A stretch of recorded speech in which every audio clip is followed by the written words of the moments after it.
সংস্থান তত্ত্বের কিছু বেসিক জিনিস। পাত বা প্লেটের শ্রেণী বিভাগ, অবস্থান অনুসারে পাত দু রকমের, মহাদেশীয় পাত এবং মহাসাগরীয় পাত।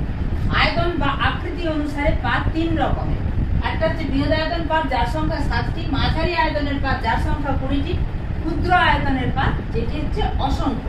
পাতের মূল বৈশিষ্ট্য কি না, পাতের গঠন হচ্ছে মহাদেশীয় পাত মহাদেশ গঠন করে, মহাসাগরীয় পাত মহাসাগর গঠন করে। অবস্থান যদি দেখি তাহলে মহাদেশীয় পাত উপরে অবস্থান করে, মহাসাগরীয় পাত মহাদেশীয় পাতের নিচে অবস্থান করে।